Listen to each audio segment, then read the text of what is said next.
Bienvenidos a todos. Muchas gracias por asistir a este evento organizado por el Foro de Movilidad de GECOM sobre el Hyperloop, el futuro de la nueva movilidad sostenible. En todos los eventos nos gusta recordar qué es EGECOM y cuál es su esencia.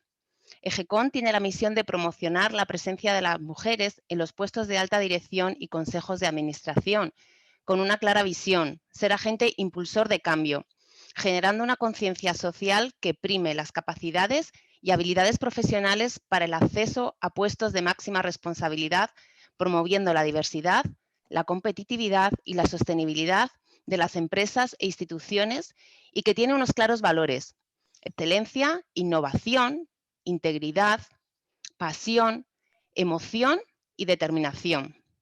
Dentro de GECOM está el Foro de Movilidad, el cual lideramos María José Sánchez y yo, y está constituido con un objetivo claro: dar voz y visibilidad a la mujer en un sector donde tenemos mucho que decir. Y ya paso la palabra a María José, que va a empezar con el evento. Muchas gracias. Bueno, muchísimas gracias, Begoña. Soy María Sánchez. Como ha comentado antes Begoña, formo también parte de este Foro Mobility como líder con ella y, por supuesto, reiteramos los agradecimientos a los ponentes que se han animado a participar en el evento Hyperloop Bienvenidos al futuro de la nueva movilidad sostenible.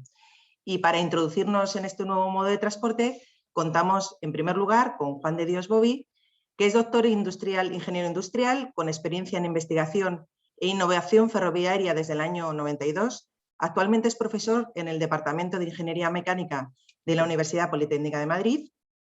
Concentra su actividad investigadora en las instalaciones de control inteligente, eficiencia y gestión de la energía, sostenibilidad del transporte, ensayos y sistemas de apoyo a la decisión. En las actividades de normalización participa en el Subcomité Nacional de Normalización de Aplicaciones Ferroviarias de UNE CTN 2013 y Hyperloop en UNE CTN 326. Es miembro del Comité Ejecutivo de la Plataforma Tecnológica Ferroviaria Española como coordinador del Grupo de Transporte de Mercancías por Ferrocarril, participante en el Grupo Asesor Permanente de RAC y miembro del Comité Científico de Empresa Shift to Rail bajo la financiación del programa Horizon 2020. Y para no enrollarnos mucho más, ¿nos puedes introducir en este nuevo quinto modo de transporte, Juan de, darnos una visión general del Hyperloop y qué retos tenemos? Por supuesto, muchas gracias María José por tu introducción. Vamos a compartir una pequeña presentación para poder entender esta situación, esta introducción al Hyperloop. Creo que ya lo tenemos. Lo primero que vamos a hablar un poco qué visión y qué retos tenemos del Hyperloop.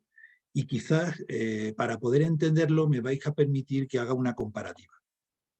Podemos comparar el Hyperloop con semejanza con el ornitorrinco. Yo creo que el ornitorrinco es un animal que en un momento determinado tuvo que dar una sorpresa a la persona que lo vio. Tiene sus singularidades, de la misma manera que hoy en día hablamos de soluciones emergentes para el transporte, pero desde el punto de vista tecnológico lo que hacemos es hablar sobre lecciones aprendidas.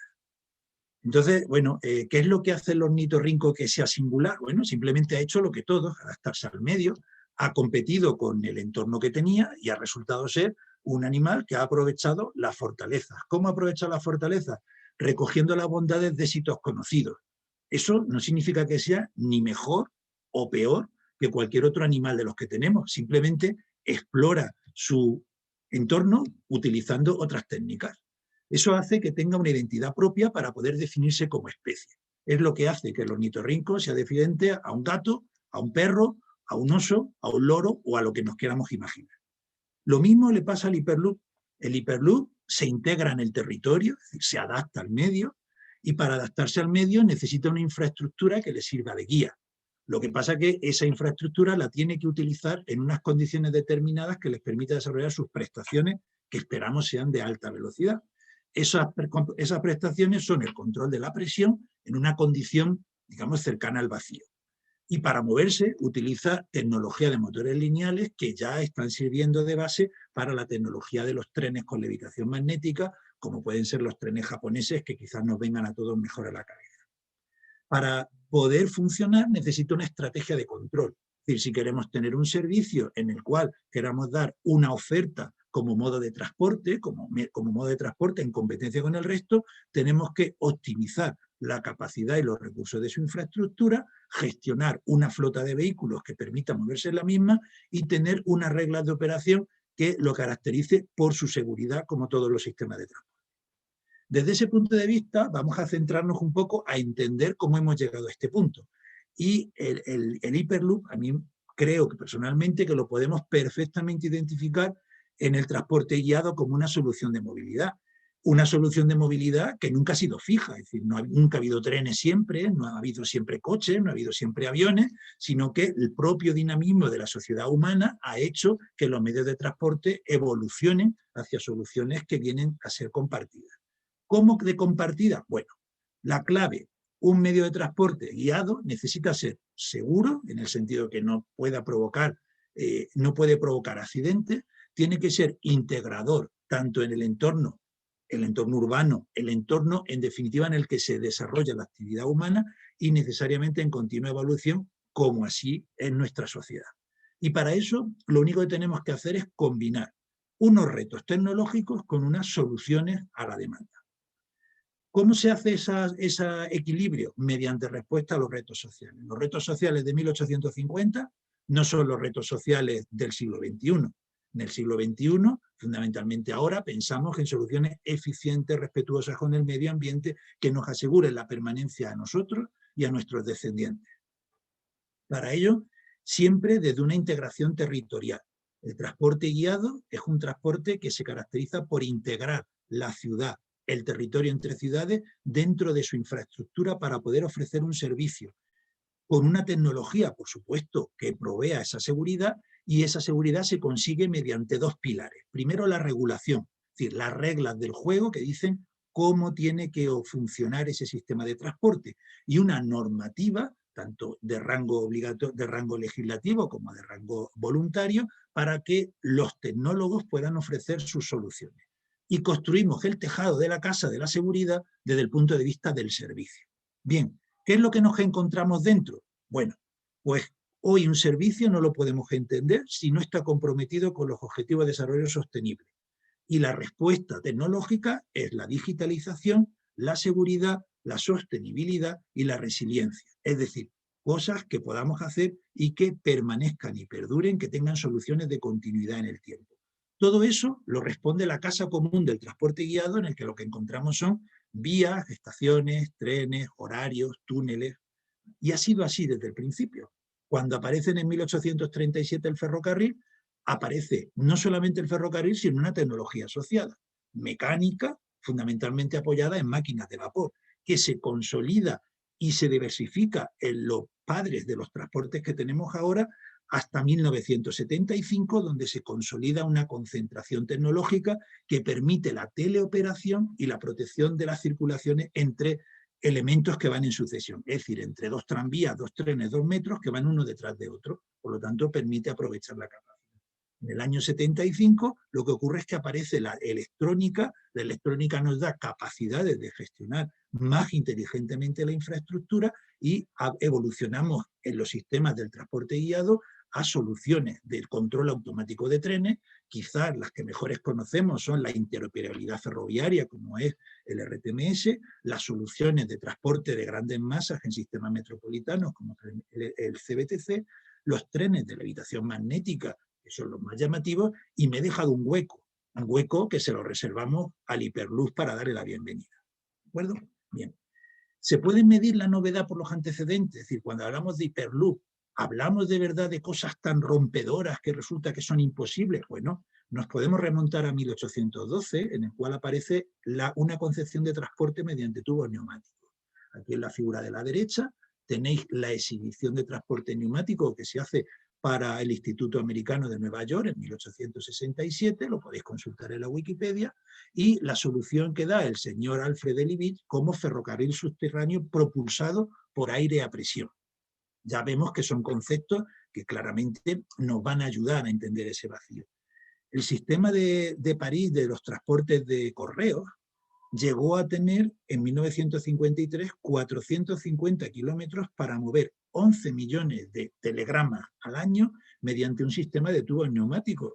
Tubos neumáticos que podemos encontrar en muchos sitios, en los supermercados, cuando vamos al Mercadona y la cajera mete una caja en un tubo, esos son tubos neumáticos de pequeña escala. Cuando vamos al Corte Inglés o a la Ahorramás, eso es lo que estamos viendo. En las bibliotecas, grandes bibliotecas, como puede ser en Alemania, o puede ser en Reino Unido, los sistemas de préstamos y organización se hacían mediante este sistema de tubos neumáticos. Aunque sin duda el éxito más grande fue en los sistemas postales. Yo os dejo uno de esos carritos de sistemas postales, aquí a la derecha, que estuvo funcionando hasta la década de los años 70. Sí que es cierto que estos prototipos para personas se consolidan en estos sistemas más de pequeños objetos, en general con tubos no más grandes de 50 centímetros de diámetro, que permiten un desarrollo de la actividad de esta tecnología. Por lo tanto, aquí tenemos unos antecedentes. Y si medimos la novedad por los principios tecnológicos, no en cuanto a cuándo empieza a hablarse de algo por aire, sino en qué se basa lo que nos proponen los promotores de Hyperloop, bueno, vamos a centrarnos en los trenes de levitación magnética. Estamos en los años 80, aunque realmente empezaron a principios del siglo XX los principios tecnológicos. Bueno, ¿qué es un tren de levitación magnética? Es una disposición de bobinas, de imanes, en una infraestructura para que el tren se guíe, es decir, para que sea capaz de ir por una infraestructura sin pegar golpes alrededor de las vigas. Unos electroimanes dentro del tren para suspensión y propulsión, es decir, para que se mueva dentro de esa infraestructura. Cuando el tren esté parado, ¿qué hace? Pues descansar en la infraestructura. En la estación se para que la gente se suba y se baje. Cuando arranca el movimiento, arranca mediante un sistema de contacto, es decir, mediante unos ruedines, mediante una rodadura, hasta que la fuerza electromagnética es necesaria como para levantar el tren a 100 milímetros. Es decir, el tren despega, como los aviones.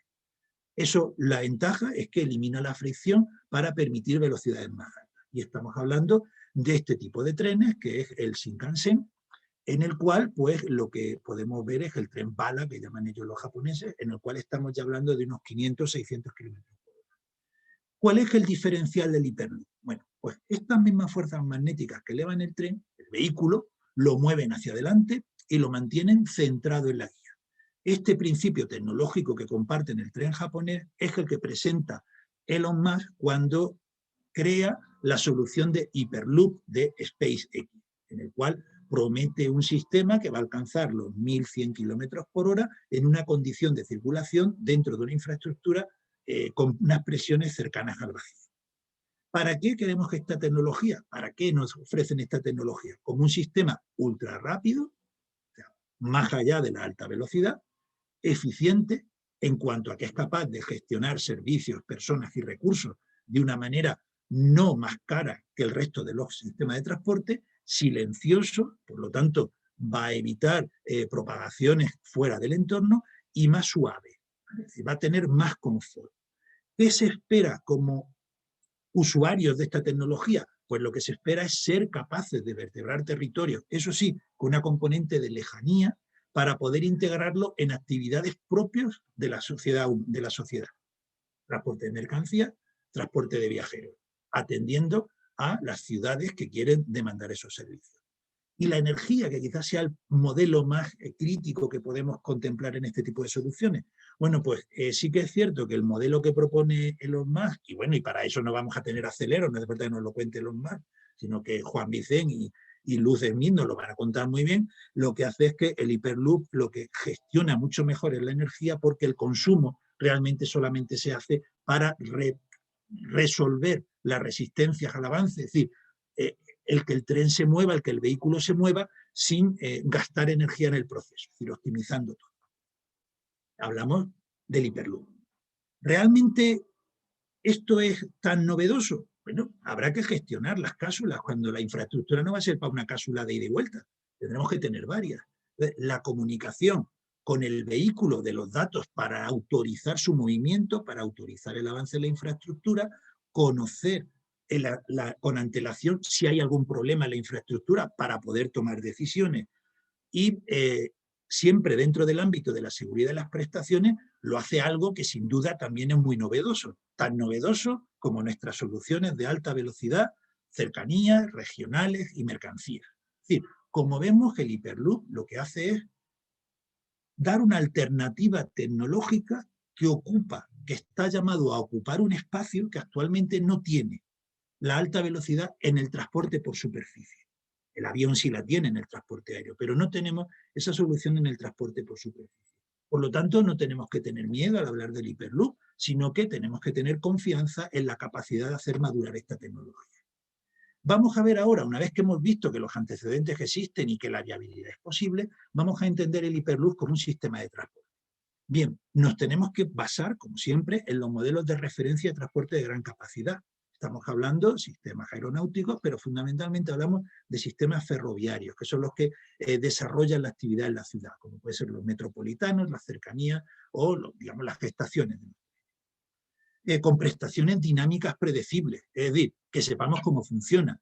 Cuando tenemos un tren, tenemos unas vías que sabemos que son susceptibles a que una riada se lleve las piedras, sabemos que es susceptible a tener un desgaste provocado por el uso, sabemos que tenemos sistemas conectados alrededor de los cuales nos garantizan que dos trenes se pueden perseguir sin que haya ningún peligro, ¿vale? Y por otro lado, tenemos que tener en cuenta que la seguridad y la calidad del sistema lo tenemos muy bien instaurado en Europa sobre dos pilares fundamentales, que es lo que hemos mencionado antes. La regulación, en la cual se hace el análisis de riesgos y la garantía de seguridad que nos permite tener un certificado de producto, y por otro lado una normativa técnica que nos da las reglas para poder cumplir esa regulación y por lo tanto dar respuesta al sistema de transporte. ¿Cuáles son los componentes del Hyperloop? Por tanto, lo primero, el vehículo. El vehículo lo tenemos que comprender como un sistema tradicional de vehículo, es decir, una estructura con una interfaz para pasajeros, capaz de no discernir ningún tipo de viajero, incluyendo personas de movilidad reducida. Es decir, yo cuando voy con mi niño en una maletita, el interior que sea dinámico y que sea eléctrico. Es lo único que queremos, que se mueva y que, bueno, que sea con algo. ¿Cómo se va a mover? Con electricidad. La infraestructura, tubos, ¿vale? Van a ser túneles, estaciones e interfaces de esas estaciones con el trayecto para generar la condición de presión. Y por lo tanto, como estamos trabajando en una condición que no es la habitual donde se desarrolla la actividad humana, sino que vamos a estar cerca del vacío, tenemos que tener preparados y coordinados los interfaces para la evacuación y también para que podamos gestionar estaciones y podamos compartir destinos, pues tenemos que tener cambios de tubo para que podamos tener itinerarios alternativos. Servicios del transporte, energía, bombas de vacío, esclusas para gestionar ese aire, propulsión para que el vehículo se mueva, levitación para que sea capaz de tener sus prestaciones y que frene. Una cosa bastante importante que a veces se nos olvida, son los servicios o las prestaciones que tiene que tener el sistema. La operación, un control de tráfico. Lo que pasa es que este control de tráfico además tiene que controlar el vacío, gestionar modos degradados, es decir, tenemos que ser conscientes que se puede averiar un vehículo. Y si se avería un vehículo, no vamos a dejar a todos el resto de los viajeros en el tubo esperando a que lo arreglen, sino que tenemos que ver cómo sacamos ese vehículo que se ha quedado averiado de ese tubo por alguna condición, lo cual supone hacer un seguimiento del servicio, una atención al viajero y una atención al mantenimiento, es decir, cosas que yo creo que nos van sonando a todos. Y en cuanto al control y el mando, enrutamiento, control, es decir, hay que embarcarse y hay que ir al tubo, comunicaciones y ciberseguridad. Estamos en un mundo donde eso es un hándicap que tenemos, la internet está muy bien, los datos están muy bien, pero siempre que hay un medio hay un pirata. Si hay agua, lo llamamos corsario. Si estamos en el mundo informático, ciberseguridad. Interfaces con el mismo sistema, de vehículo a vehículo, de vehículo con la infraestructura, pero también entre modos de transporte. ¿Qué hacemos con un vehículo cuando llega a una estación? Pues habrá que proveer que esa persona que llega ahí o esa mercancía que llega ahí pueda enlazar con otro medio, bien sea con un buque, o bien sea con un metro, o con un cercanía, o con un taxi, o aquellos modos de transporte que son emergentes de la misma manera en el Hyperloop. Modos de transporte con servicios públicos o privados y con sistemas y equipos tecnológicos pensados en las personas y con procedimientos operativos para permitir su uso. ¿Algún ejemplo similar? Sí, el ferrocarril, llevamos todo el rato hablando de él. ¿Qué necesita el Hyperloop para poder tener un servicio? Dos actores fundamentales. Un gestor de la infraestructura para poder tener la planificación, la implementación, el desarrollo y el mantenimiento, y unos operadores del transporte que permitan vender billetes para que la gente se pueda subir a los vehículos. A partir de ahí es un sistema de transporte. Bien, pero desde el punto de vista de seguridad normativa y regulación sí quizás nos podamos detener un poquito en el ferrocarril. Tenemos un cuadro azul en el cual tenemos el componente tecnológico y tenemos un cuadrito rojo en el cual se asientan los pilares de seguridad. Esto en el ferrocarril se llama la Directiva de Interoperabilidad y la Directiva de Seguridad. Bien, ¿qué hacemos con la componente tecnológica? Pensar cómo hacemos el sistema, cómo se le da conformidad al sistema para que confiemos en lo que se ha hecho, cómo garantizar la integración segura de cada componente de este sistema de transporte en un conjunto que es el sistema en sí mismo, cómo se garantiza la compatibilidad técnica de todo el sistema y cuáles van a ser las reglas de mantenimiento y de operar. Una vez que tengamos resuelta la cajita azul, podemos empezar el servicio con los viajeros. De la misma manera con la seguridad, mientras que estamos supervisando y vigilando continuamente cada una de las etapas que están en la caja azul, cuando nosotros ponemos en servicio el sistema, esa seguridad permanece para la operación y el mantenimiento del sistema hasta que termine su ciclo de vida. En el ferrocarril una infraestructura son 150 años y un tren pueden ser 30 años, en el Hyperloop esperemos que la madurez tecnológica permita conseguir estándares similares. La Comisión Europea, en este caso del ferrocarril, es la que define, y probablemente en el Hyperloop, desde luego a nivel europeo también, la Comisión Europea definirá qué agencia de seguridad será la competente para todos estos procesos. Esto es lo que llamamos el mecanismo de regulación. La regulación no es que todos los Hyperloops sean iguales, sino que la regulación es cómo se garantiza la seguridad del transporte, su operación y su mantenimiento. ¿De acuerdo? ¿Dónde estamos ahora? Bueno, pues actualmente tenemos demostradores tecnológicos a distintos ritmos, unos pensados más en el tubo, otros pensados más en soluciones completas como celeros, que ya lo vamos a decir, otros pensados más en el vehículo, algunos como la foto blanca que tenemos ahí, pensada en el modo degradado para ver cómo solucionamos que la cápsula cuando se quede sin funcionamiento pueda avanzar en esa infraestructura, también sobre terminales de carga, sobre accesos al sistema, y lo que es necesario si queremos madurez tecnológica, esto es muy sencillo, queremos madurez tecnológica y queremos acortar los plazos, esto se soluciona mediante programas de investigación, desarrollo e innovación que permitan ir de una escala de demostrador en una condición controlada a un vector de desarrollo que permita la visión del gestor de la infraestructura, del operador y al final del usuario. Actualmente, dentro de la iniciativa europea Shift to Rail, dentro del programa Horizonte 2020, el año pasado, en 2020, se concedió un presupuesto para hacer un análisis de este sistema del Hyperloop en relación con los componentes también ferroviarios, Shift to Rail es de tecnología ferroviaria, y ese proyecto se llama HyperNext, y hoy tenemos también la suerte de que esté aquí su investigadora principal, María Luisa Martínez. Si todo ya está dicho y todo está hecho, ¿qué tiene que hacer el Hyperloop? Es decir, ¿cuáles son los retos reales del Hyperloop? Pues bueno, lo primero es, necesita asentar la tecnología sobre una estrategia operacional. Es decir, necesita tener tecnología pensando en la madurez y pensando en el sistema en su conjunto.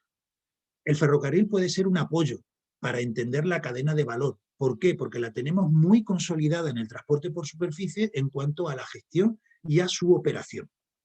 Por otro lado, tenemos buenas prácticas europeas de seguridad. Tenemos reguladores, normalizadores, certificadores que están funcionando perfectamente en la garantía y en el aseguramiento de esa ausencia de accidentes, de esa ausencia de fallos, que no quiere decir que tampoco ocurran, porque nada es perfecto, pero esa perfección tenemos que tender a cerrarla, de manera que cada vez esas imperfecciones cada vez sean más perfectas, ¿vale?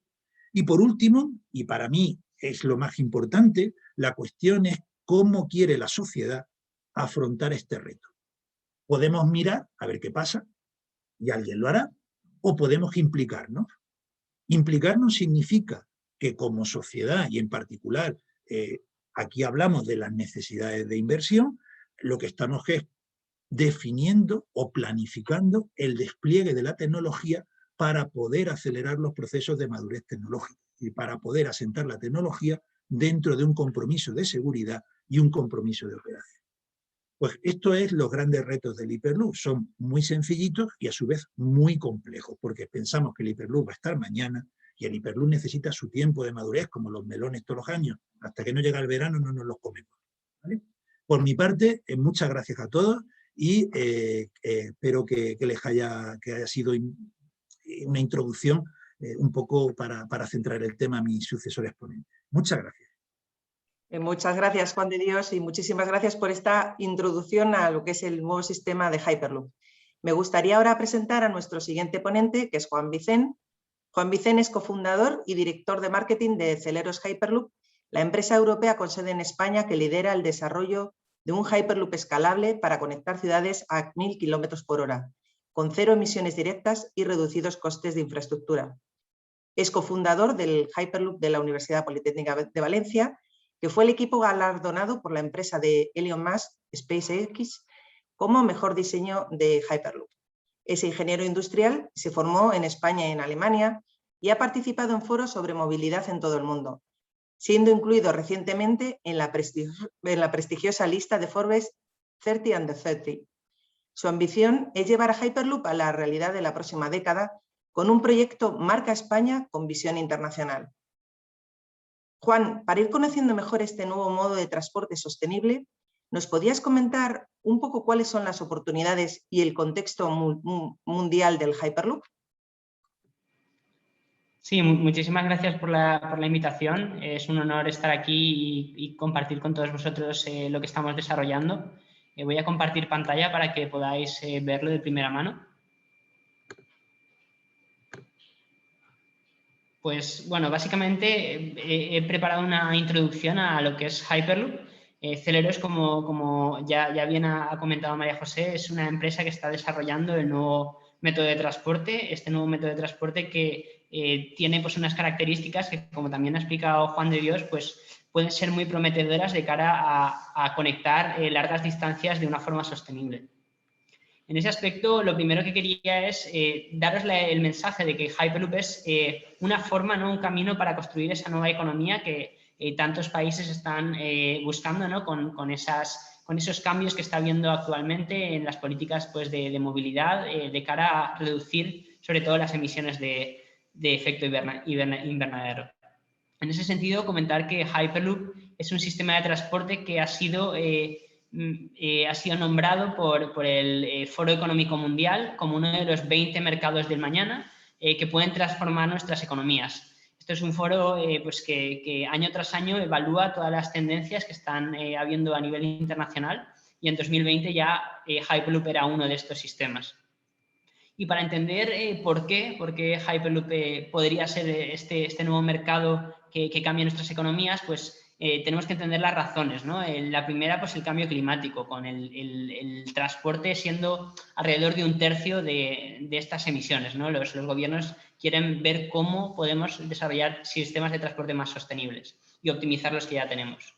Por otro lado, también tenemos los cambios sociodemográficos.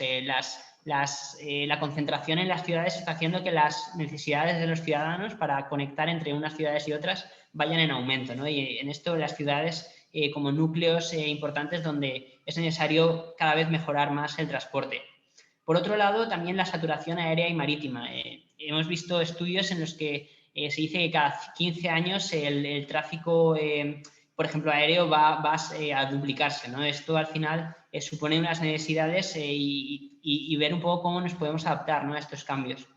Y por último, esa nueva economía verde, ¿no? Esos compromisos que los estados están haciendo por invertir, y no solo los gobiernos, sino también las empresas y los grandes fondos de inversión por invertir en estos nuevos métodos de transporte. Con todo esto también hay un punto que es relevante y es también el impacto del cambio climático en el ferrocarril y la aviación. Estamos hablando de métodos de transporte que sufren las consecuencias de este cambio climático y que de alguna forma vemos que pues, diferentes estudios dicen que pues, al final el cambio climático y cómo esas condiciones climatológicas se vuelven cada vez más adversas también reduce y complica mucho la disponibilidad de estos métodos de transporte.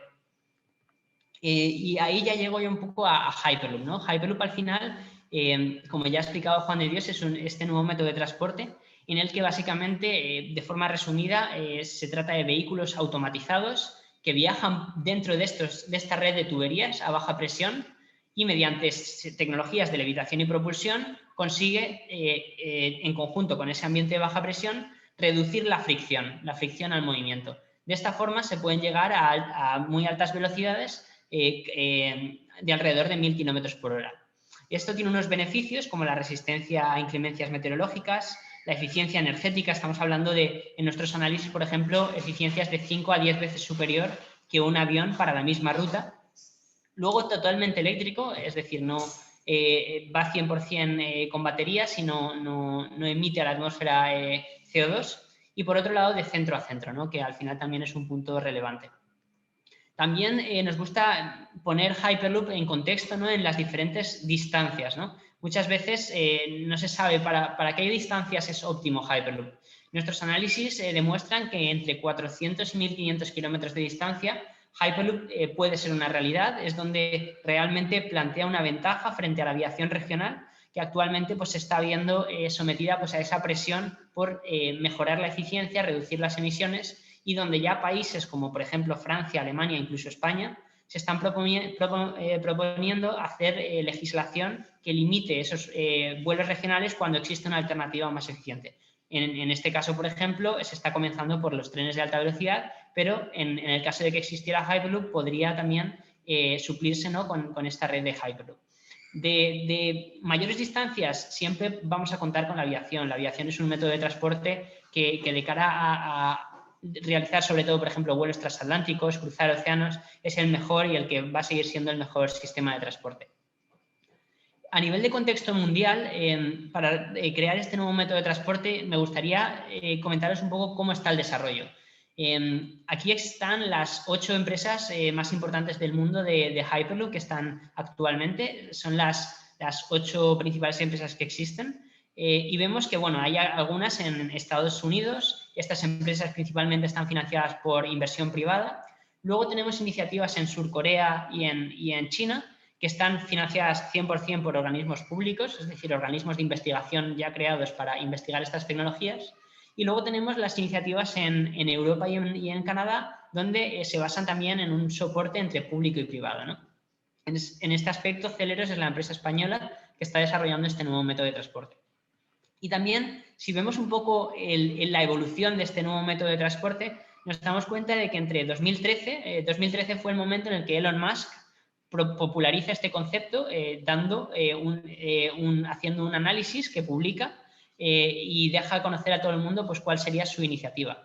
Desde 2013 a 2018 se han creado las diferentes empresas de Hyperloop a nivel internacional, y a partir de 2018 hasta 2020 vemos que ya empieza el apoyo con capital privado y la involucración de actores relevantes de la industria, alcanzando hasta 400 millones de inversión privada en este sistema de transporte.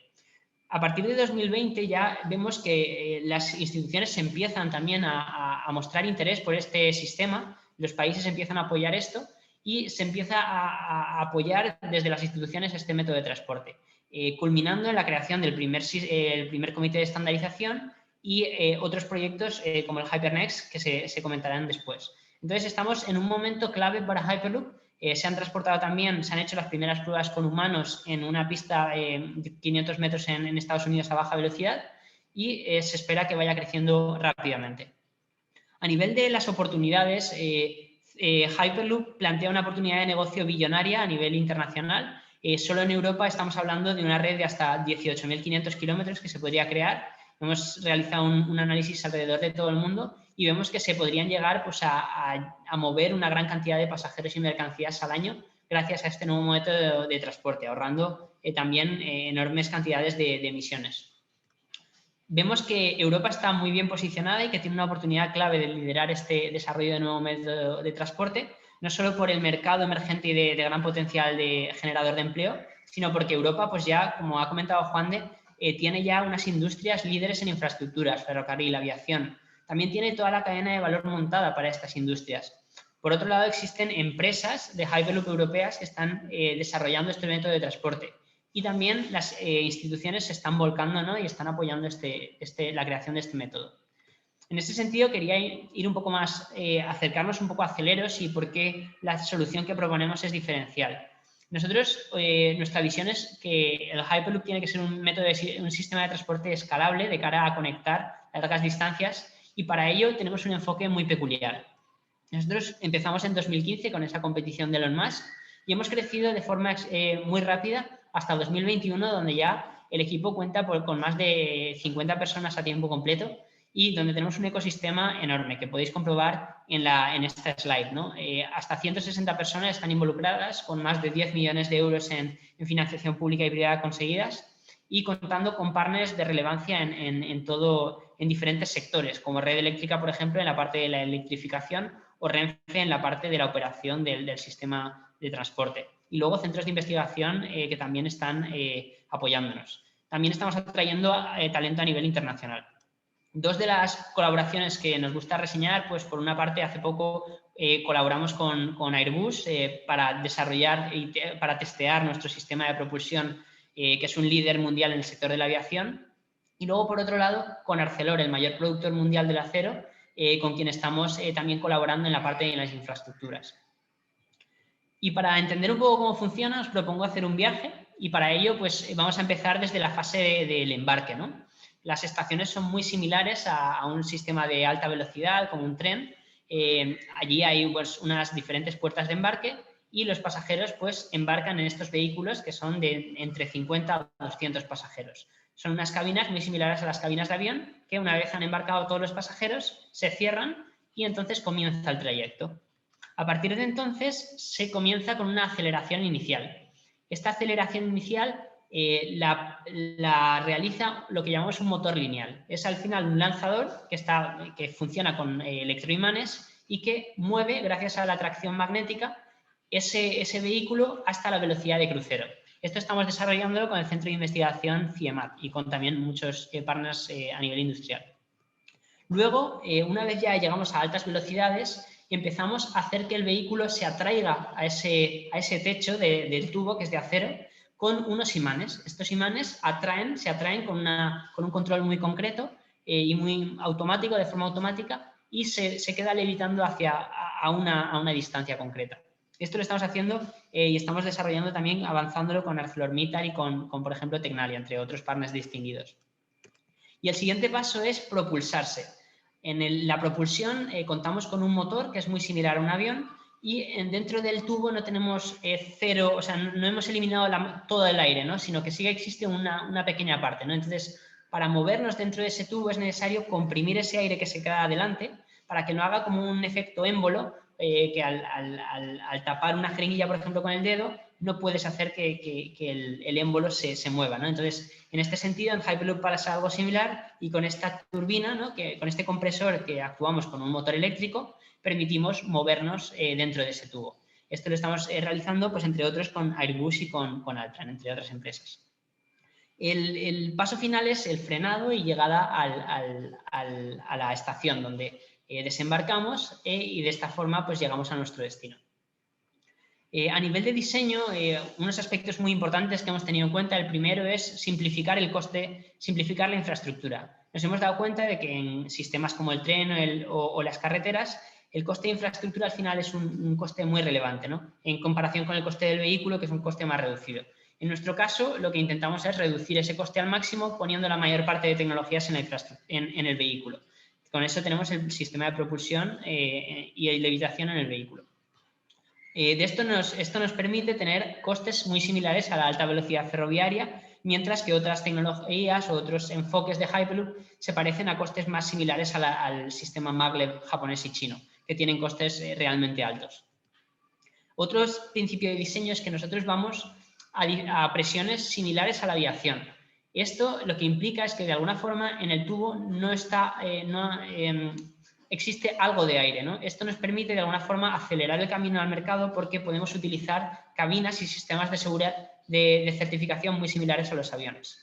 Por otro lado, reducimos también el coste de infraestructura, porque hemos de mantener la infraestructura a una presión más razonable, no como en el espacio, y también una mayor seguridad al poder tener sistemas ya probados a nivel de transporte masivo de pasajeros. Así tenemos un poco lo que sería el sistema Hyperloop de Celeros, que reduce la complejidad de infraestructura integrando con tecnologías en el vehículo. Y para entender un poco las fases, hemos dividido el desarrollo en 3 fases. La primera, que estamos terminando ya, es la validación de esos sistemas, subsistemas a nivel de laboratorio. Ahora estamos entrando en la fase de la construcción de una pista de pruebas para poder probar a alta velocidad. Esta pista queremos que se realice en España.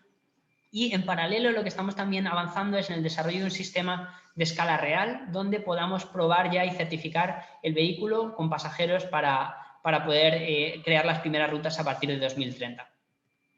Para España creemos que estamos en una situación privilegiada, es una oportunidad muy importante y lo vemos en base a 6 elementos clave. Los primeros ya los hemos comentado, la demanda y la oportunidad de negocio, pero contamos también con 4 factores: el tener un desarrollador nacional, en este caso Celeros, tener ese liderazgo en infraestructuras de alta velocidad. Somos pioneros en el desarrollo de sistemas de alta velocidad como el AVE, que es la segunda red más avanzada y más larga del mundo en kilómetros de línea.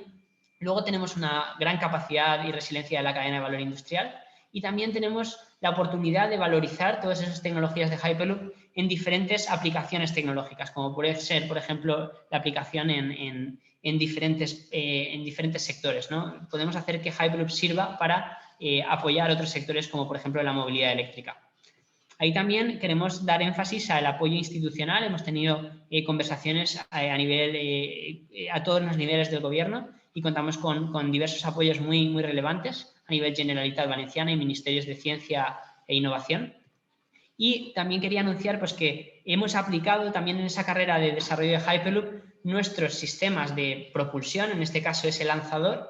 Ahora hemos hecho ya estamos haciendo un proyecto piloto para desarrollarlo también en los puertos, para mover containers dentro de puertos y reducir así las emisiones dentro del puerto. También anunciar que estaremos en la Expo de Dubái, estaremos en el pabellón de España con una maqueta de escala de 6 metros, donde podrán todo el mundo ver hasta abril de 2022 todo lo que estamos haciendo. Y sin más, dar las gracias a la organización por todo, o sea, por la invitación y simplemente, pues eso, dar como mensaje de que Hyperloop está ocurriendo y que será una realidad muy pronto y trabajamos para conseguirlo. Muchas gracias. Muchas gracias, Juan. Y esperamos ir pronto a Dubái para ver esa maqueta. Así que, sin más, paso a la siguiente ponente, que es Luz Smith. Luz es ingeniero industrial por la UPM. Durante 20 años ha desempeñado su actividad en AENOR y en UNE, la Asociación Española de Normalización, como jefe de industria y equipamiento responsable de los sectores de transporte, maquinaria, equipamiento, instalaciones, materiales, química, combustibles y temas relacionados con la industria. Especializada en la normalización y regulación en el ámbito de transporte ferroviario, por carretera, naval y aeronáutico, desde octubre de 2020 es directora de normalización y regulación en Celeros, empresa desarrolladora del primer sistema de transporte de Hyperloop en España.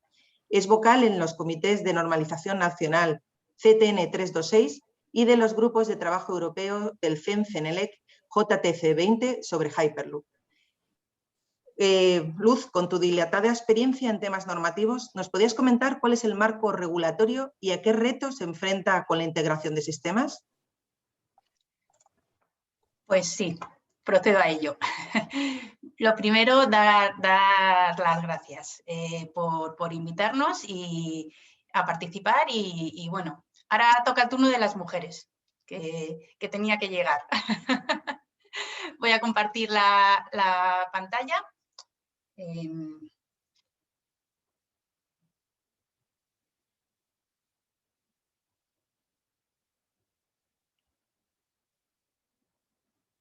Y empezamos. Muy bien. Pues como bien ha dicho María, yo he estado muchísimos años trabajando en normalización sobre todo del sector transporte. Y es todo un reto, y es para mí todo un reto, pues el haber dado el salto y el haber empezado a formar parte del equipo de Celeros y resaltar que es una empresa que desde el principio ha apostado por la normalización y lo ha visto como una necesidad y una herramienta estratégica dentro de su plan de desarrollo del Hyperloop. Para empezar, muy brevemente, para que nos pongamos todos en situación, describir lo que es una norma. Porque a veces existen confusiones, a veces hay muchos tipos de documentos técnicos, un poco para centrar de lo que voy a tratar en esta charla, pues definir lo que es una norma. Es un documento que es accesible al público, es decir, que cualquier interesado puede consultarlo y puede aplicarlo. Desgraciadamente no es gratuito porque lleva mucho trabajo realizarlo, que muchas veces se confunde y es una de las preguntas que muchas veces se hacen, pero son documentos que están hechos para ser utilizados por los técnicos y por los sectores a los que va dirigida el campo de aplicación de la norma. Está elaborado por todas las partes interesadas. Esto es muy importante. Las normas no son documentos que favorezcan a una parte. Se elaboran en mesas donde se invita a participar a todos los stakeholders dentro de toda la cadena de valor y el documento que se publica como norma es un documento consensuado. Es un documento no obligatorio, su aplicación es voluntaria y se tiene que publicar en un organismo de normalización, que es el que se encarga de que todos los procedimientos y todas las reglas se sigan para que sean documentos que sean confiables y que estén hechos. La forma de elaborarlos es muy parecido a la forma de elaborar la reglamentación y pues para dar esas garantías tiene que estar como notario un organismo de normalización. En el caso de España es UNE y como ha comentado antes Juan y también en la presentación María, Celeros participa como vocal en el Comité Nacional de Normalización de Hyperloop y en el Comité Europeo de Normalización. Las normas reflejan el estado del arte de la técnica, es decir, pueden aplicarse a tecnologías innovadoras, como es el caso y como explicaré más adelante, pero siempre y cuando esté mínimamente demostrado. Una norma tiene que dar unas garantías y tiene que dar una confianza y tiene, por lo tanto, que reflejar el estado del arte de la técnica. Esto hace que las normas, a lo mejor al principio, puedan ser más light y más avance el tiempo y más se consolide la tecnología, puedan ir evolucionando. Las normas son documentos vivos que, según va variando la técnica y el estado del arte, tienen que irse revisando. Y en el caso concreto de las normas europeas, que por eso nosotros estamos participando muy activamente en el Comité Europeo, establecen reglas comunes dentro de la Unión Europea. Es decir, todos los países miembros de la Unión Europea tienen la obligación de incorporar a su catálogo de estándares los que se publiquen por los organismos europeos, que son CEN y CENELEC. Y tienen la obligación de anular sus normas nacionales particulares. Esto hace que la norma o el estándar de referencia dentro de todos los países de la Unión Europea para determinados temas será uno único, que será el estándar europeo. A modo de explicación y comparación con otro tipo de documentos que pueden existir y que estamos todos habituados a utilizar. Pues clasificándolos como el nivel de obligatoriedad y el nivel de transparencia en su proceso de elaboración y de difusión, tendríamos primero una especificación de empresa. La especificación de empresa no es que sea obligatoria, pero dentro de la propia empresa suele ser obligatoria, que para eso lo tiene, suele ser un documento interno de la empresa, un procedimiento interno de la empresa que hay que seguir.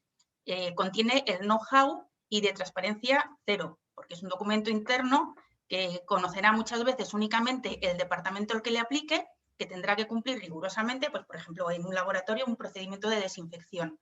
Pues será un documento interno que solo ellos conocen, pero que tendrán que cumplir obligatoriamente. Luego y que sea elaborado por la propia empresa, nadie más lo conoce. Luego tenemos especificaciones sectoriales o elaboradas por asociaciones. Estos documentos También estos son totalmente voluntarios y son los sectores propios que se juntan para hacer pues, una especificación. Por ejemplo, nosotros vemos las normas o las especificaciones que salen sobre juguetes para las campañas de Navidad y estas cosas que vienen de las patronales, pues son documentos divulgativos de aplicación voluntaria que se elaboran por un determinado sector. Luego tendremos lo que es la norma, que es a lo que nos vamos a estar refiriendo ahora. Entonces, son documentos que son 100% transparentes, están abiertos a la participación de todas las partes interesadas y son públicos, cualquiera lo puede aplicar. Y la única diferencia con la legislación es que no son obligatorios, ¿vale? Esto, no obstante, muchas veces la legislación se apoya en las normas porque ya que está el trabajo hecho, pues utilizar las normas como una de las patas para legislar. Pero de lo que vamos a hablar de ahora en adelante son documentos que por ahora serán voluntarios y que ojalá en el futuro sean citados en legislación y sean la referencia común para el Hyperloop en el futuro. Lo que comentaba de la Unión Europea, ahora mismo se está empezando a desarrollar el Hyperloop. Entonces, ¿cuál es el peligro si empezamos cada uno de los países que tienen un desarrollador de Hyperloop a hacer la batalla por nuestra cuenta? Pues que cada uno tendrá sus propias especificaciones. Todo esto no tiene sentido dentro de un sistema de transporte que estamos pretendiendo y hablando de que vaya a distancias bastante largas y a una velocidad que para sacarle provecho tenemos que estar entre los 700 y los 1000 kilómetros por hora. Entonces, pues, no tiene sentido quedarse en el ámbito nacional, tiene que ir al ámbito europeo como mínimo. ¿Qué es lo que pasa si cada país empieza a hacer sus propias normas? Pues que esto va a ser un follón. Y lo que teníamos con el ejemplo que tenemos del ferrocarril, del cambio de vía, que bueno, por lo menos hasta que llegabas a la frontera podías recorrer un tiempo, pues aquí te vas a haber montado y ya tienes que cambiar. Pues no podría ser. Entonces, ¿qué es lo que tenemos que hacer? Unas normas europeas que hagan que las referencias documentales, técnicas, las exigencias sean las mismas dentro de toda la Unión Europea. Y a partir de ahí ya podremos empezar todos a hablar el mismo lenguaje, a pedir los mismos requisitos y a trabajar en conjunto todos. Hasta ahora, ¿qué es lo que hemos ido haciendo? Pues una de las primeras cosas que se vio desde Celeros es que este tema de la normalización era fundamental empezar desde el principio. Es un caso muy particular y es un reto, porque estamos normalizando al mismo tiempo que se está desarrollando la tecnología.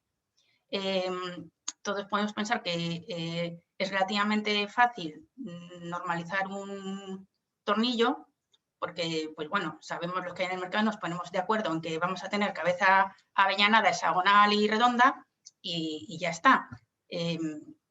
Pero ya todos sabemos lo que es un tornillo y lo hemos visto. Aquí estamos desarrollando sistemas que están evolucionando y que se están probando. Entonces, pues bueno, hay que ir haciéndolo poco a poco, con cuidado, pero ya desde el año 2018 nos dimos cuenta que esto había que empezar a moverlo. Por otro tema también fundamental, que es que cuando nosotros queramos ponerlo en marcha, tiene que estar todo testado y certificado. Para el año 2030 tiene que estar aprobado el sistema. Y para certificarlo, es decir, para que pueda empezar a rodar, a levitar, en este caso tiene que haber una serie de parámetros de referencia que permitan a la autoridad competente decir este sí y este no.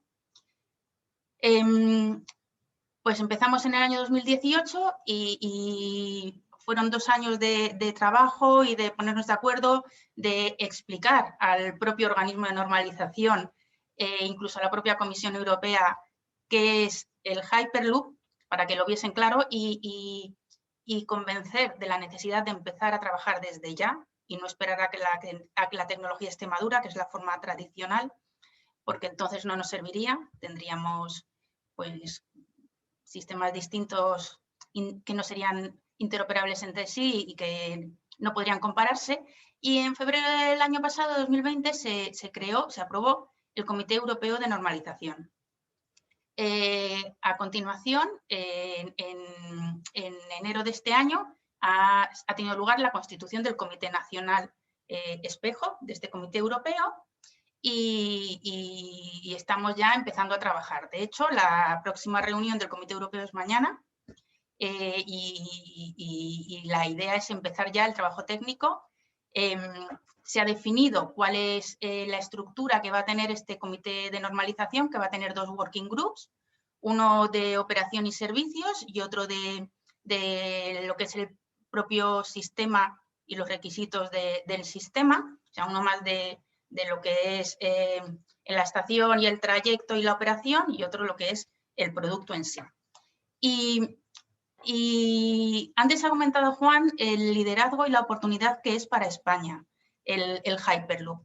Y lo podemos comprobar viendo que en el Comité Europeo el chairman es español, es Jaime Tamarit, que ha sido uno de los referentes en España y en Europa para lo que es la normalización y la puesta en marcha del sistema RTMS del ferrocarril, relacionado con el sistema de comunicaciones del ferrocarril, un sistema de comunicaciones único, y es el chairman de este comité europeo. El coordinador del Working Group 1 es Juan de Dios Sanz Bobby, que antes nos ha presentado las pinceladas iniciales sobre el Hyperloop, y va a coordinar lo que son los trabajos de operación y de servicios. Y dentro del Working Group 2, que es del propio vehículo y la infraestructura, pues desde Celeros estamos liderando el proyecto que va a definir los requisitos de seguridad del sistema. Lo hace nuestro director técnico, que es Daniel Orient. Como herramienta estratégica, ¿por qué nos interesa tanto normalizar? Esto es aplicable, o sea, estas son un poco la visión de Celeros, pero puede ser aplicable a cualquier actividad en las que vosotros estéis participando, y que podéis intentar incluir la estandarización en vuestro paquete de herramientas. Permite posicionarse en el mercado tecnológicamente. Nosotros vamos a trabajar porque haya normas que definan nuestra tecnología y los requisitos del Hyperloop de Celeros. Y cuando tengamos la norma, que como he dicho estará hecha por todas las partes interesadas y por consenso, eso es, da un potencial tremendo de cara a la confianza y a la fiabilidad del producto. Demuestra la tecnología. Nosotros mismos con los otros stakeholders y junto con laboratorios y junto con la administración pública y centros de investigación, vamos a buscar formas de demostrar la tecnología y plasmar cómo se tiene que validar esa tecnología a través de normas. El hecho de que se elaboren por consenso establece muchas sinergias entre las entidades que participan en el comité de normalización. Ayuda a establecer alianzas. Pues en el comité de normalización estamos los desarrolladores de Hyperloop, pero están proveedores de materiales que también van a tener que innovar para adaptarse a nuestras necesidades. Vamos a necesitar baterías. Entonces, todo esto establece pues, la posibilidad de establecer alianzas. La integración de los sistemas, el Hyperloop, como se ha comentado antes, al final es un ecosistema. Tiene una parte de infraestructura, tiene una parte de servicio, tiene una parte operadora. Al final es una infraestructura que requiere de muchos sistemas, y el tener normas ayuda a que estos sistemas puedan ser compatibles unos con otros y a servir de referencias y de parámetros a los distintos participantes. Facilita las relaciones comerciales porque todos hablaremos el mismo idioma, y ayuda a la internacionalización, sobre todo que van a ser normas europeas. En cuanto a la innovación, pues por supuesto ayuda a que la idea feliz no se quede ahí en la nube, sino a que la traigas a la tierra y la aterrices, y que tengas la obligación de demostrar que esto es viable técnicamente y también, perdón, es que me he puesto, ya me tengo que callar. termino ahora mismo. A que sea viable técnicamente, pero también económicamente. Se establecen, pues se ha hablado mucho de las distintas fases que tenían, en las que estamos inmersos. Ahora estamos terminando con los primeros prototipos, vamos enfocados hacia la escala real. Pues bueno, todo para ver cómo lo vamos a evaluar y qué requisitos nos vamos a exigir, pues serán necesarias normas para poder comparar unos sistemas con otros, definir el lenguaje común que había dicho antes y generar confianza. Y para que se vea la importancia que tiene en la innovación, es un requisito que puede puntuar en los programas que la Comisión Europea tiene de I+D+I. Ahora mismo en desarrollo tenemos unos proyectos muy básicos, porque es lo que permite la tecnología, terminología y definiciones, para que todos sepamos cuando hablamos del tubo a qué nos referimos y cuando hablamos del sistema de levitación a qué nos referimos, un roadmap para ver qué planificación de normas vamos a necesitar de aquí a 2030 y luego ya más en el ámbito tecnológico definir la arquitectura del sistema, definir los parámetros básicos de seguridad y los servicios a prestar, pero todo desde un nivel muy general. Y en el futuro, pues en el futuro, como hemos estado comparando con el ferrocarril, que es lo más inmediato, pues deberemos tener una red de normas como la que tiene actualmente el ferrocarril, que nosotros nos damos cuenta, pero cada vez que utilizamos un metro o un tren, estamos utilizando una cantidad ingente de normas que ni sabemos que están ahí, pero son las que hacen que la vía encaje con la rueda, que los cambios y los cruzamientos sean los que tienen que ser, que los bogies sean los que tienen que ser y que la catenaria dé la energía que tiene que dar. Así que es lo que necesitaremos, esto mismo, pero para el Hyperloop, y así poder tener pues, un catálogo que permita el despliegue completo de la red para empezar a ponerse en marcha en 2030. Y esto es todo. Muchas gracias. Muchas gracias, Luz. Para terminar, me gustaría presentaros a María Luisa Martínez Muneta. Es doctor ingeniero industrial y catedrático desde el 2016 del Departamento de Ingeniería Mecánica de la Escuela Técnica Superior de Ingenieros Industriales de la Universidad Politécnica de Madrid. Comenzó su experiencia investigadora en el CITEF y acabó llegando a ser directora del mismo. Actualmente podríamos destacar, por destacar algo, porque es increíble el currículum, que es coordinadora del Laboratorio de Diseño Industrial y Prototipado Digital MAC de la Escuela Técnica Superior de Ingenieros Industriales, vicerrectora adjunta para la Innovación Educativa, Evaluación del Profesorado y Sostenibilidad de la Universidad Politécnica de Madrid, investigador principal de la coordinación del proyecto Hypernext, que ya lo han comentado antes. Sería muy interesante que nos lo contara hoy, pero lo hemos llevado hacia la parte de atracción del talento femenino. Ha publicado más de 75 artículos y comunicaciones en revistas, congresos nacionales e internacionales y es autora de 8 libros docentes. Cuenta con un montón de premios, por mencionar alguno como el Circulariza de la Escuela Técnica Superior de Ingenieros Industriales, que también ha sido ganadora del 2019 Ford College Community Challenge. En el curso MOOC Design Thinking para Todos fue seleccionado como uno de los mejores cursos. ¿Me oís? Y es premio en la categoría de investigación de la 13ª edición de la Bienal Española de Arquitectura y Urbanismo. Como está muy claro y lo ha comentado antes Bego, el Foro Mobility nace de esta necesidad de visibilizar a la mujer en puestos de alta dirección y consejos de administración y nos preocupa principalmente el sector de la movilidad.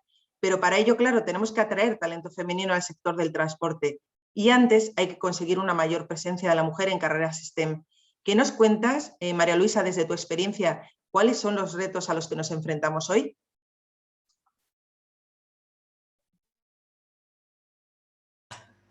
Perdona, que lo tenía silenciado. Muchísimas gracias por vuestra invitación y por esta participación a vuestro foro. Y bueno, voy a compartir la pantalla.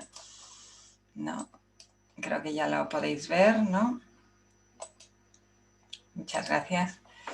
Bueno, pues la verdad que me ha hecho mucha ilusión esta invitación para hablar sobre la atracción de talento femenino dentro del sector de la movilidad, pero es un problema muy generalizado, ¿no? Es un problema que se está dando en prácticamente cualquiera de los sectores tecnológicos, ¿no? Encontrar talento femenino STEM, ¿no? Pero también podríamos decir que es un problema también hasta masculino. Yo quisiera poner unos datos, ¿no? Porque creo que son muy representativos de lo que está pasando, hablar un poco de esas acciones generales, ver los datos de la mujer en la movilidad, ¿no? En este sector a nivel europeo y hablar un poco qué pasa con el Hyperloop, ¿no? Y dónde la mujer pues, podría, a través de no solamente de una profesión STEM, ¿no? Participar y aportar su granito de arena, ¿no? Perdón. Bueno, he extraído datos del sistema universitario español, no son datos muy modernos porque son referentes hasta el curso 2018-2019, pero lo que encontramos, dos cosas. Por una parte hay una disminución tremenda de las personas, de los estudiantes que están se han matriculado en una carrera, ¿no? en cualquier tipo de carrera, en un grado. Eso se debe al bajón demográfico, ¿no? Que ya tenemos con estas personas, ¿no? Esta gente son los que han nacido en el año 2000 y hay muchísimo menos estudiantes. Pero lo que llama la atención es que lo que es los estudios de ingeniería y arquitectura pues presentan una disminución mucho más acusada. A lo mejor en este gráfico, que también es de la misma publicación, ¿no? Se ve mejor justamente la diferencia que hay entre los cursos 2007 y 2008 y el 2017 y 2018. Hemos perdido este escalón, ¿no? En los que serían los estudios de ingeniería y arquitectura, es prácticamente 6 puntos. Y eso pues se está trasladando. Esto choca muchísimo con todas las informaciones donde nos dicen que dentro del sector del empleo se va a incrementar hasta en un 24% los puestos para carreras tecnológicas. Incluso se está valorando con una ampliación de trabajo de hasta 7 millones de puestos de trabajo en Europa, ¿no? Debido a este impulso que ha dado la industria 4.0. Pero algo pasa, ¿no? También de este mismo informe lo que sí vemos que las mujeres en cualquiera de los campos, ¿no? De los grados de la Universidad Española pues tienen un rendimiento un poquito superior, ¿no? Somos mejores estudiantes, ¿no? Sacamos mejores. Y ya de aquí me voy a los datos de mi universidad, ¿no? que es de la que puedo hablar porque la conozco un poquito mejor. Y los alumnos o los estudiantes que se matriculan en grado, pues presentan este comportamiento frente al abandono en el primer año. En verde es la línea que corresponde a los alumnos y en rosa, ¿no? Este granate o rosa a las alumnas. Y vemos que su comportamiento es muy paralelo, pero las niñas abandonan menos.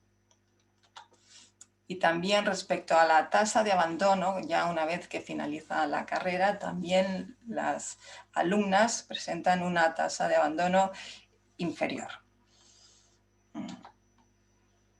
Respecto al rendimiento de aprobados respecto al número de matriculados, también las alumnas presentan unos números ligeramente superiores, 7 puntos por encima de los alumnos. Y respecto a los aprobados frente a los presentados, pues también las mujeres se presentan más a los exámenes y aprueban más, ¿no? Entonces, bueno, a pesar de este buen rendimiento que presentan en general las mujeres en los estudios de grado, y me he centrado solamente en el grado, pues no están alcanzando esos trabajos o esos puestos, ¿no? Que serían tan esperables, ¿no? También vamos a ver lo que pasa con el informe de PISA, ¿no? El informe de PISA, creo que lo conocéis todos, es un informe que se hace de competencias y de estudios básicos para los alumnos de primaria y secundaria. Pero respecto al informe español, encontramos los siguientes, ¿no? Que en España los chicos son mejores en matemática con una diferencia de 6 puntos. Esto a nivel de la OCDE la diferencia suele ser de 5, ¿no? Las niñas en general rinden un poquito más que los chicos en ciencias.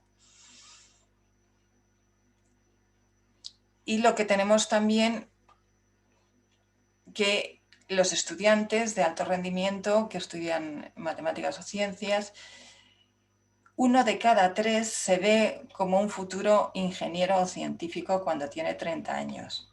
Mientras que esta proporción en las chicas, en las alumnas, solo ocurre en 1 de cada 5. Y finalmente, solamente el 10% de los chicos y el 1% de las chicas en España espera trabajar en las profesiones relacionadas con las tecnologías de la información, es decir, con la computación, básicamente. Y esto se arrastra, y como vamos a ver, en las matriculaciones en las diferentes carreras. Bueno, este es otro gráfico extraído de un seminario de Sociedad Digital y Género del Instituto de la Mujer. Y aquí pues vemos más o menos por áreas, por sectores, lo que es la cantidad de mujeres, el porcentaje de mujeres frente al porcentaje de hombres. Y por ejemplo, llama mucho la atención en informática, ¿no? La informática solamente hay un 12% de mujeres que la estudian en ese curso, ¿no? Frente a una ingeniería que la estudia prácticamente un 30%. Otras carreras, como la educación, vemos que son mayoritariamente femeninas, o como la salud, cosa que se sigue manteniendo. La Universidad Politécnica de Madrid es la universidad tecnológica o la universidad de ingeniería más grande que hay en España. Tiene 35.000 estudiantes, un cuadro de profesores de 3.000 profesores entre personal funcionario y contratado, ¿no? Y se ha extraído de ahí unos datos del personal funcionario de estos profesores titulares y catedráticos, que hay 1.530 en esta universidad, pues 401 son mujeres, ¿no? Entonces ya la primera brecha ya es en ese modelo de profesor, ¿no? Que encontramos. Y también he traído aquí los matriculados del año 2019-2020. Y se observa pues ese comportamiento. Ahí la mujer está reflejada aquí o está en rojo. Vemos que son muy pocas las chicas en general que se matriculan, aunque en algunas carreras, como en ingeniería industrial, alcanzan el 30 y dependiendo de los años, a veces han llegado hasta un 35. Hay en otras, en concreto la de informática, la tenemos aquí, pues son muy pocas, ¿no? Están alrededor del 10, del 12, depende de los años, del 13. Sí vemos que hay muchas mujeres en arquitectura y nosotros curiosamente tenemos 2 titulaciones, digamos que se salen de las que son las típicas ingenierías, que es INEF, que es la Escuela de Deportes, y el Centro Superior de Diseño y Moda. Entonces, aquí se ve claramente que el Centro Superior de Diseño y Moda pues, tiene poderío femenino frente al resto de las carreras de mi universidad, ¿no? Aquí se ve el porcentaje ya y como podéis ver, bueno, pues muchas de ellas oscilan entre el 20 y el 30%, quitando arquitectura o la Escuela de Edificación y alguna como la Escuela Politécnica que tenemos donde hay estudios de ADE y económicas. También tenemos algunas titulaciones con un sesgo más de salud, que son las biotecnologías, bioingeniería, y ahí pues prácticamente tenemos un 50% de hombres frente a mujeres. También he rescatado alguna encuesta que tenía por aquí, ¿no? Sobre que hemos hecho nuestros alumnos, ¿no? Esta encuesta se hizo en el año 2018 y hay alguna pregunta curiosa, ¿no? Sobre cuál es la información que recibieron tanto hombres o mujeres a la hora de hacer o seleccionar una ingeniería. Y la verdad que llama la atención que cuando te contestan las mujeres, bueno, el 45% tenía una ligera idea, pero tenemos un 20% que no sabían lo que era, ¿no? Frente a un 5% que sí conocen los hombres. Entonces, realmente ahí tenemos o vemos uno de los problemas. Para paliar esta reducción que hay en las matriculaciones de las carreras STEM, pues desde muchísimas instituciones están haciendo actividades, abordando proyectos, ¿no?, que normalmente recogen lo siguiente. Lo primero de todo es que la selección de una ingeniería, una carrera técnica, se debe iniciar en etapas tempranas. Ir a los colegios a los 14 años, a los 16, pues prácticamente se ha demostrado inútil. Ya los estudiantes han decidido lo que quieren hacer. Entonces, los modelos, las iniciativas, el gusto por la ciencia se tiene que dar desde los niveles más bajos del colegio. También hay que mejorar mucho la docencia de las matemáticas. El amor por las matemáticas, el entender las matemáticas, el pensar que las matemáticas no son un ogro, un coco, pues eso ayuda muchísimo a seleccionar algo que te es más cercano, algo que te contenga matemáticas. Me gustan las matemáticas, pues puedo seleccionar una carrera informática, una carrera de ingeniería. En el caso contrario, pues no lo voy a hacer. Y luego también hay que mejorar la percepción social de las carreras de ingeniería o las carreras STEM. Las carreras STEM son más duras que otro tipo de carreras. Llevan mucho esfuerzo, muchísima dedicación y luego la recompensa a la hora del trabajo, de tener un sueldo, pues ahora mismo no resulta significativa. Y eso también los estudiantes lo saben. Entonces, un planteamiento que muchas veces hablas con ellos y te dicen es que trabajar, esforzarse para tener un trabajo con un sueldo parecido o incluso con más responsabilidad, pues tampoco les interesa, ¿no? Y también eso está muy ligado a la cultura del esfuerzo, ¿no?, que se les ha venido inculcando. Respecto al fomento del STEM, ¿no?, que esos eran líneas más generales en mujeres, pues lo que falta también es mucha visibilidad de modelos femeninos, ¿no?, con prestigio, ¿no? Hay muchos modelos femeninos en las redes, hay muchos modelos femeninos en los medios sociales que realmente ni tienen estudios y que se muestran muchas veces como el prototipo femenino, y eso no ayuda para nada. Incluso hay mujeres en cargos con mucha responsabilidad que tampoco demuestran o tienen unos currículums suficientemente significativos como para que las propias niñas vean que tengan que prepararse y estudiar de una manera más intensa, ¿no? Entonces ahí tenemos un pequeño gap. Tenemos que fomentar también el valor social de las profesiones STEM, ¿no? Yo cuando voy a los colegios y eso, pues siempre digo que los ingenieros somos creativos, que trabajamos en equipo y además lo trabajamos con muchísima ilusión. Solucionamos problemas, ayudamos a la gente, diseñamos cosas que son útiles. Es muy difícil que el trabajo de un ingeniero sea aburrido, porque suele ser muy variado, ¿no? Hacemos cosas muy diferenciadas, ¿no? Y todo eso pues ayuda a cambiar el mundo. El que haya ahora mismo células fotovoltaicas, pues eso lo ha hecho un ingeniero, ¿no? El que podamos ayudar o tener depuradoras en determinados lugares del mundo está haciendo que gente tenga agua en sus domicilios, ¿no? El que haya un sistema de saneamiento, pues ha hecho que la vida de las ciudades sea muchísimo mejor, ¿no? Entonces, todo eso hay que ponerlo en valor, ¿no? También hay que fomentar la importancia de la mujer en estos tipos de estudios, ¿no? Hay que, en el fondo, no contratar a mujeres es desperdiciar talento. Y entonces, eso está ahí.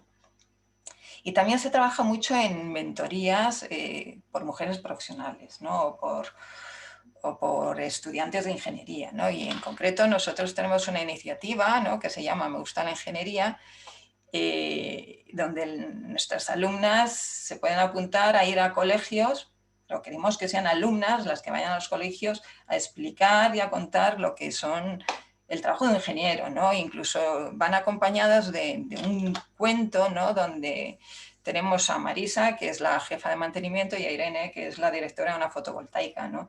Y en ese cuento además les proponen experimentos. Hay PDFs donde los padres se pueden bajar y trabajar con ellos estas ideas y y bueno, trabajar un poco o hacer que el modelo de la mujer ingeniero sea mucho más cercano, ¿no?, a lo que son las niñas.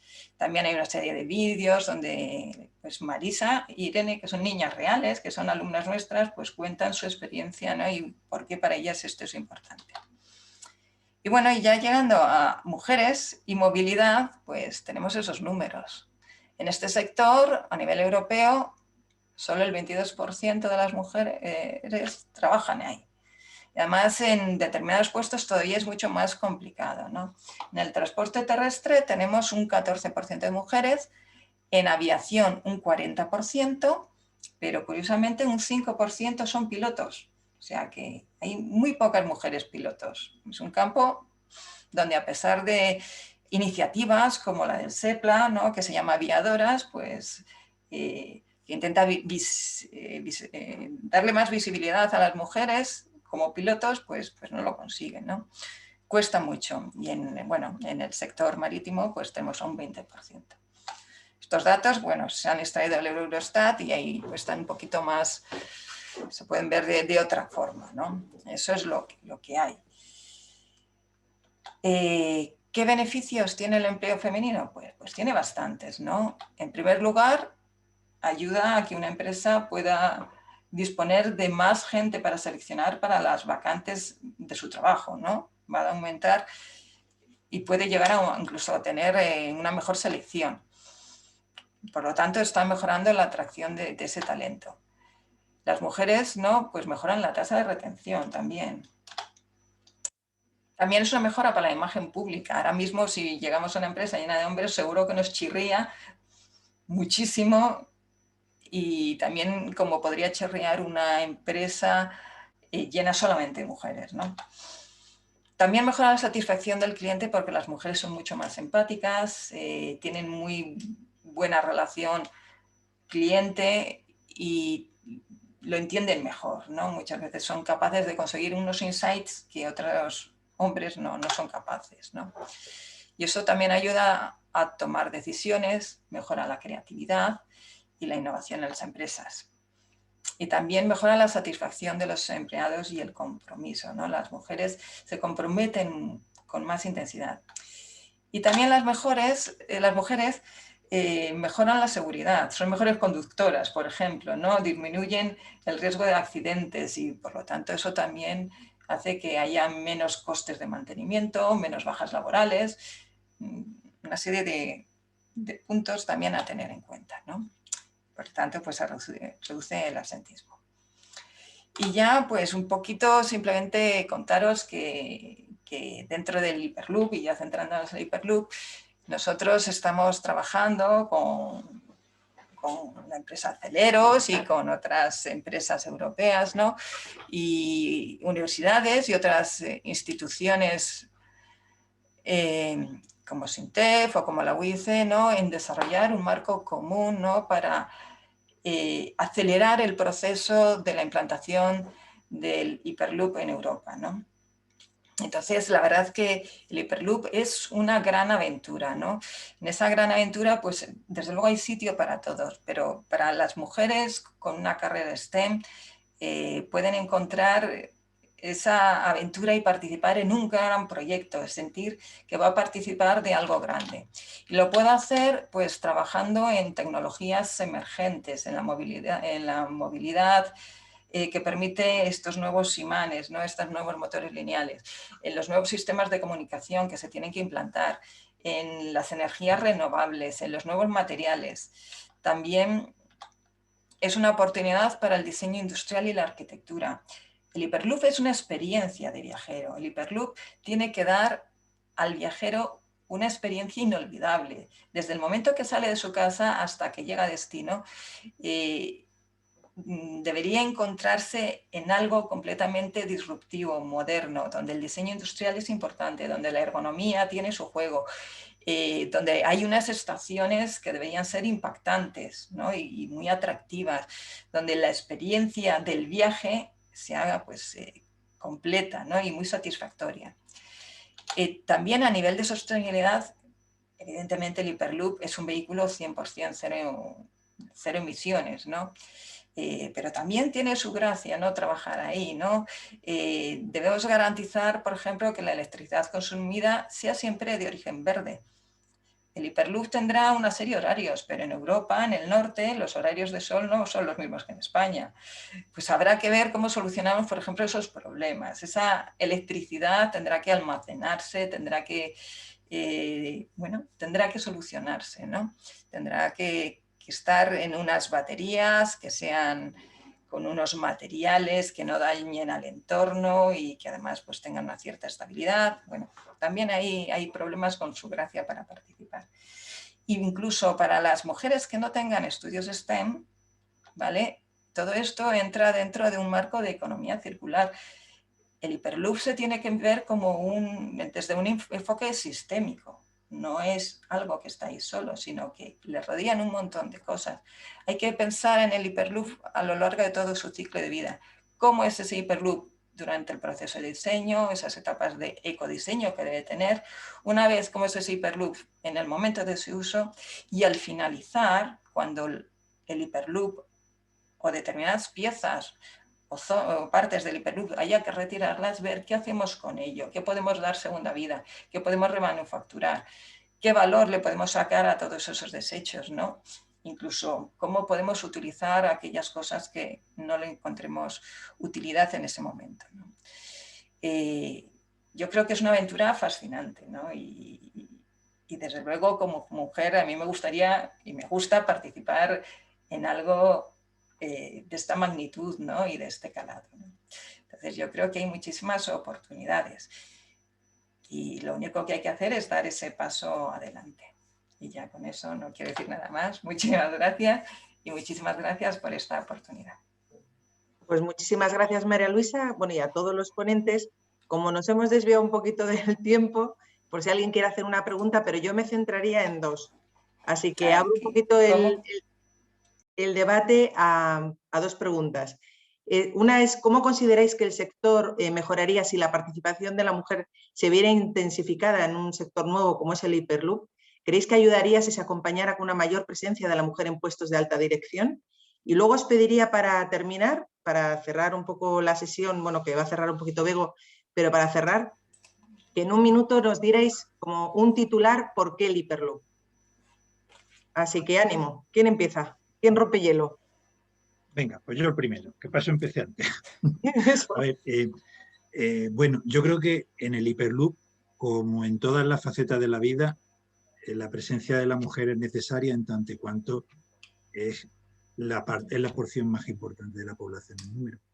Entonces, de la misma que en la calle nosotros asumimos que convivimos perfectamente en el entorno laboral, en el desarrollo intelectual, en los modelos que tenemos que efectuar, en la integración y en la puesta en común de las actividades sociales, no puede haber una brecha. Obviamente puede haber alguna necesidad sectorial que puede ser facilitada por algún tipo de orientación que se pueda tener, pero desde luego no, en ningún caso, se puede romper un trabajo en común. Yo creo que trabajamos personas, no trabajamos hombres y mujeres. Creo que esa es la diferencia. Si queremos dejar hablar de la igualdad entre hombres y mujeres, es porque en algún momento trabajemos personas y nos da igual cómo sean esas personas. Muchísimas gracias, Juan de. Bueno, un lema de GECOM precisamente es talento sin género, ¿eh? O sea que has dado en el clavo, totalmente. Bueno, y el titular, anímate. No, yo creo que, ¿por qué Hyperloop? Porque es un sistema novedoso, tiene un camino que recorrer, va a ayudar al desarrollo tecnológico, va a impulsar un crecimiento sostenible y ocupa un lugar que ahora mismo no existe, simplemente. Muchísimas gracias. Venga, ¿quién? Luz, ¿te animas tú? Venga. A ver, el tema de la mujer y el sector transporte es complejo.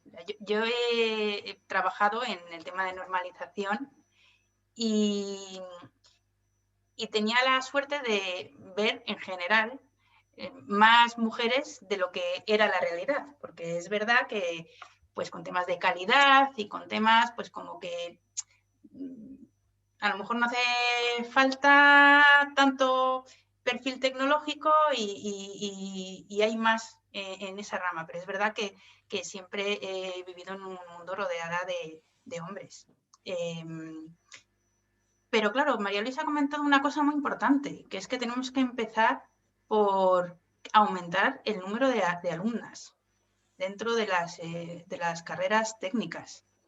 Y luego, una vez que ese número se va equilibrando, pues aumentar el número de mujeres trabajando y que se decidan también por esos trabajos, que muchas veces se deben a prejuicios que tenemos nosotras mismas.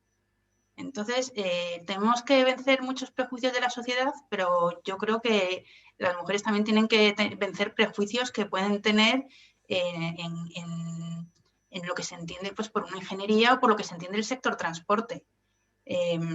A mí, cuando empecé a estudiar la carrera, me hablan del sector transporte y me imaginaba en un taller llena de grasa, y esa no es la realidad. Entonces, al final, es educación, difusión y sobre todo formación, pero educación desde las fases más tempranas. Es importante desde las fases más tempranas acabar con el cliché de niña el maletín de enfermera, niño la llave inglesa, y pues, en esa fase se tienen que dar cuenta que la llave inglesa también es divertida. Entonces, pues bueno. Y en cuanto al por qué es necesario el Hyperloop y por qué ahora, porque da respuesta a una necesidad que existe, tanto en cuanto a emisiones como a ahorro de tiempos y globalización. Al final, poder alcanzar distancias largas en tiempos muy breves, con emisiones totalmente asumibles, y que además estamos en un periodo donde el transporte tiene que evolucionar.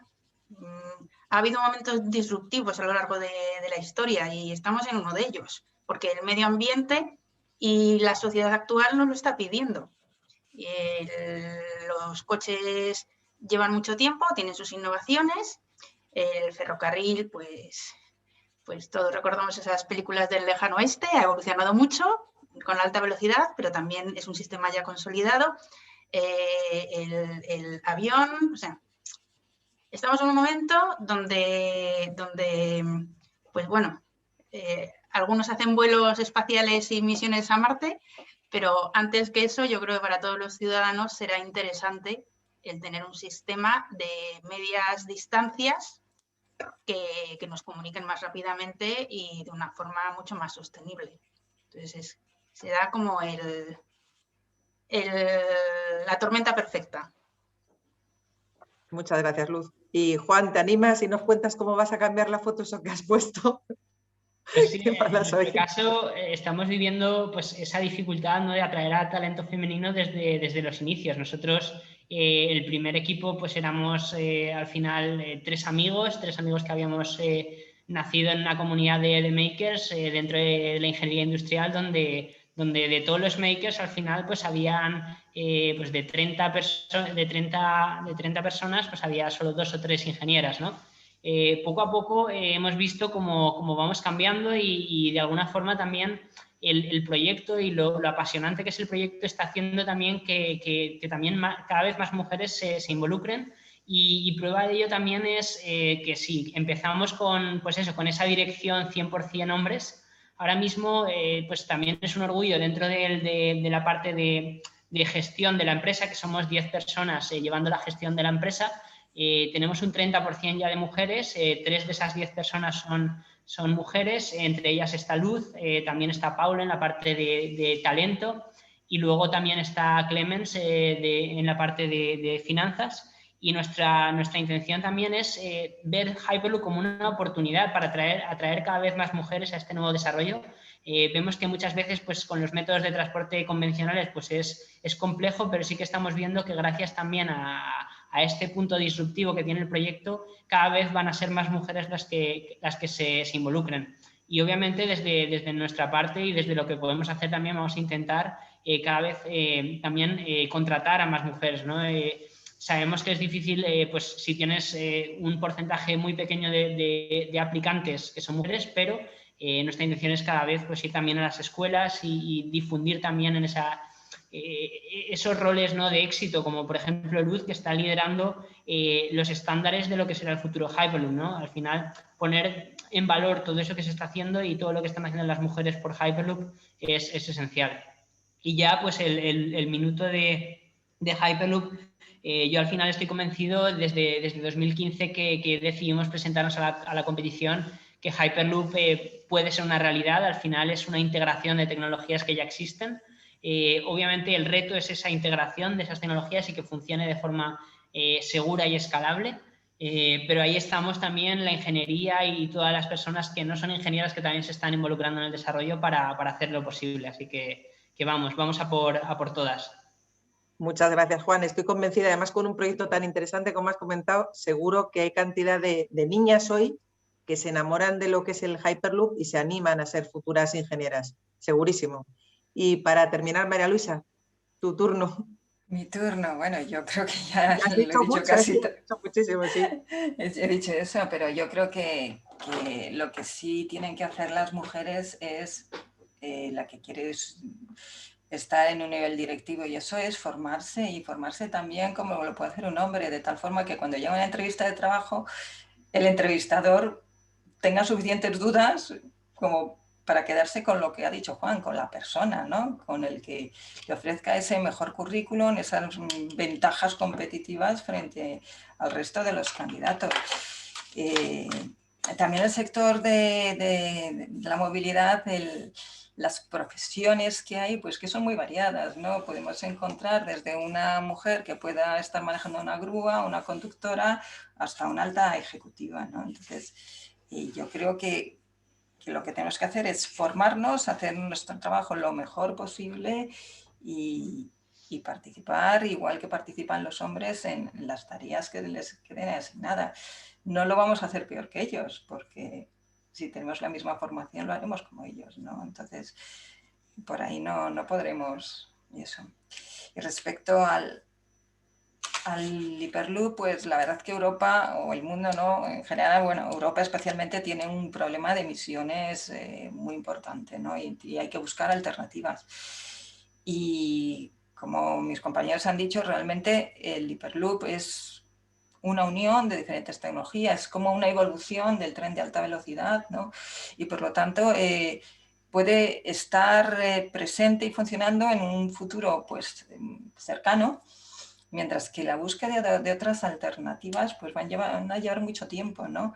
El Hyperloop está ahí, puede estar funcionando pues en un 6, 7, 8 años, mientras que cualquier otra cosa hay que empezar desde cero, no lo conocemos. Entonces yo creo que es una forma actual, ¿no?, de construir un futuro muy sostenible, y de momento pues apostamos por ello, ¿no?, y vamos a trabajar en ello. Bueno, ya nada, quiero cerrar este evento. Muchísimas gracias a todos y en especial a nuestros ponentes. Sobre todo gracias a Juan de Dios por darnos una visión y retos del Hyperloop, a Juan Vicent por darnos ese maravilloso viaje del Hyperloop y hacernos una idea de lo que va a significar, a Luz por meternos en la realidad de lo que es la regulación y todo lo que se necesita para que se ponga el Hyperloop en nuestra vida, y a María Luisa por darnos esas claves que hacen que podamos atraer al talento femenino. Y nada, ya simplemente cierro. Muchísimas gracias a todos y os esperamos en el siguiente evento, que ya os informaremos. Gracias. Chao. Muchas gracias. Hasta luego. Gracias a vosotros. Pero muchas gracias a todos.